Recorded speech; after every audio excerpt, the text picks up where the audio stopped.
National కన్సల్టెంట్స్ను మేము ఎంపిక చేసుకొని ముందుకు వెళ్ళే ప్రయత్నంలో ఉన్నాము.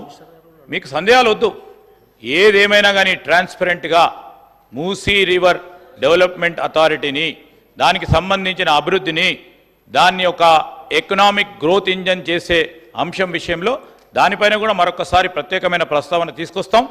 మీ మంచి సలహాలు ఇవ్వండి, సూచనలు ఇవ్వండి. అనుమానాలు పెట్టుకోవద్దు, అనుమానాలను క్రియేట్ చేయడానికి ప్రయత్నం చేయొద్దు.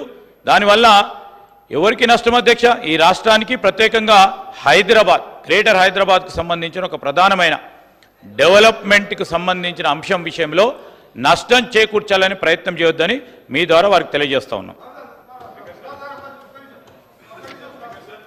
ఇక్కడ అయిపోయింది, లాస్ట్ కన్క్లూడ్ చేస్తుండే, దాని తర్వాత మాట్లాడుతాం. మళ్ళీ అవకాశం.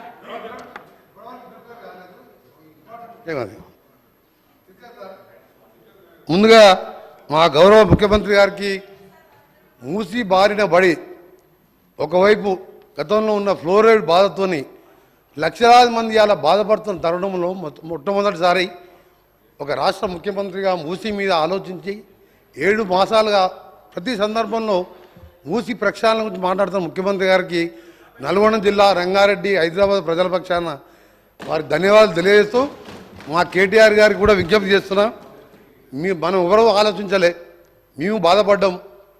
డ్రైనేజు, ఇండస్ట్రీ వేస్టేజు, ఫ్లోరైడు, ఆ బాధతో అధ్యక్ష ఇవాళ కూడా మా గ్రామాలలో మేము ఉండలేము.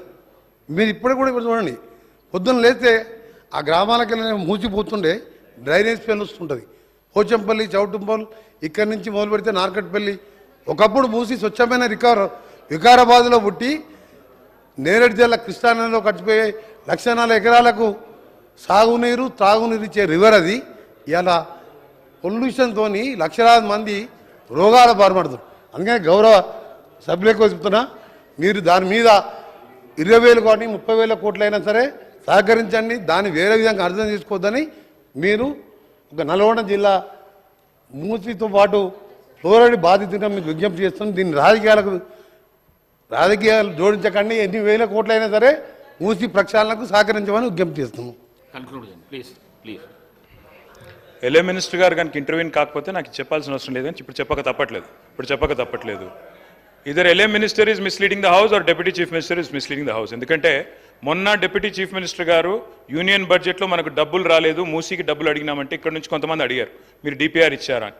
వెంటనే ఆయన ఒక పుస్తకం చూపెట్టి మేము డిపిఆర్ కూడా సమర్పించాము, మాకు డబ్బులు ఇవ్వలేదన్నారు. ఇప్పుడేమో ఎల్ఏ మినిస్టర్ ఏమంటున్నారు, డిపిఆర్ ఇంకా తయారు కాలేదే అంటున్నారు. మరి వాళ్ళకే పొంతన లేదు ప్రభుత్వంలో. నేను ఒకటే అంటా ఉన్నా అధ్యక్ష, ఎన్ని వేల కోట్లు డిపిఆర్ అయినాక పెట్టండి, హౌస్లో పెట్టండి, డిపిఆర్ మొత్తం అయినాక పెట్టండి, చర్చ పెట్టండి. వెంకరెడ్డి గారు కూడా అన్నారు మీరు అడ్డుకోవద్దు. మాకేం లేదు సార్, 1,50,000 కోట్లు ఖర్చు అయినా సరే మీరు చేయండి, we welcome it, we are not opposing it. All we are saying is clarity ఇవ్వండి. ఇది నేను చెప్పలేదు సార్, ఇది ముఖ్యమంత్రి గారి స్టేట్మెంట్. నేనేదో ప్లకార్డులు తీసుకురాలేదు శ్రీధర్ బాబు గారు, ముఖ్యమంత్రి గారి ప్రకటన తీసుకొచ్చినా. అది కూడా ఆంధ్రజ్యోతి పత్రికలు ఏం రాసిండ్రు, 1,50,000 కోట్లతో మూసీ అభివృద్ధి అనే హెడ్డింగ్తో ఆంధ్రజ్యోతి పత్రిక రాసింది. రాసినలో ఏం చెప్పిన అధ్యక్ష, ప్రపంచ స్థాయి పర్యాటక ప్రాంతంగా చేస్తాం, విశ్వనగరంగా చేరుస్తాం, ఎక్కడి నుంచి ఎవరొచ్చినా హక్కున చేర్చుకుంటాం అని సీఎం రేవంత్ రెడ్డి అన్నారు. నేనేమంటున్నా, నేను అనేదల్లా ఒకటే, మా ప్రభుత్వం ఉన్నప్పుడు 100% ఎస్టీపీల ట్రీట్మెంట్ కోసం, ఇప్పుడు ఎంఎన్యూడి మీ దగ్గరే ఉంది చీఫ్ మినిస్టర్ గారు, 3,866 కోట్ల రూపాయలతో, ఎందుకంటే హైదరాబాద్లో ఉత్పత్తి అయ్యే సివరేజ్ 2,000 MLD, మేము ఆనాడే 2,000 MLD కెపాసిటీకి 100% ఎస్టీపీలు పూర్తి చేసే విధంగా ప్రణాళిక రూపొందించిన. మీరు మొన్నపోయి ఒకటి ఓపెన్ చేసిండ్రు, ఉప్పల్లో నల్ల చెరువు ఎస్టీపీ మీరు మొన్నపోయి ఓపెన్ చేసిండ్రు. సరే పని మేము చేసినాం, రిబ్బన్ మీరు కట్ చేసిరు, సంతోషం.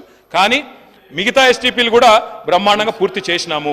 నేను ముఖ్యమంత్రి గారిని అడిగేది ఒకటే, మరి ఎస్టీపీలు 100% అయిపోయిన తర్వాత అంచనా ఖర్చులు ఈ రకంగా పెరుగుతున్నాయంటే నేను వారిని ఒకటే అంటా ఉన్నా, ప్రభుత్వం రిపీటెడ్గా అంటది అధ్యక్ష. ఏమంటారు అధ్యక్ష వీళ్ళు, కాళేశ్వరం ప్రాజెక్టు 1,00,000 కోట్లు ఏటీఎం అయిపోయింది అని మాట్లాడతారు అధ్యక్ష. గల్లీ నుంచి ఢిల్లీ దాకా ఒకటే లొల్లి అధ్యక్ష.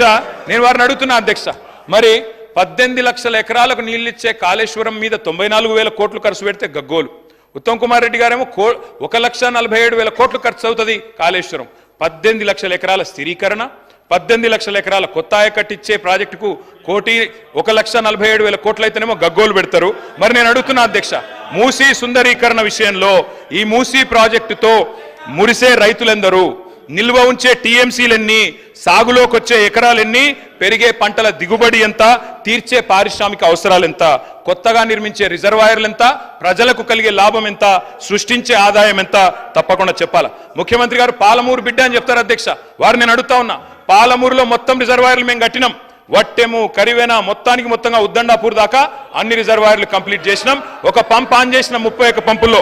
ముఖ్యమంత్రి గారు నేను అడుగుతున్నా, చివరి దశలో ఉన్న ప్రాజెక్టును కోల్డ్ స్టోరేజ్ లో పెట్టకండి, ముందుకు ప్లీజ్ కన్క్లూడ్ చేయండి. లేదు 5 minutes లో కంక్లూడ్ చేస్తాను, వాళ్ళు డిస్టర్బ్ చేస్తున్నారు సార్.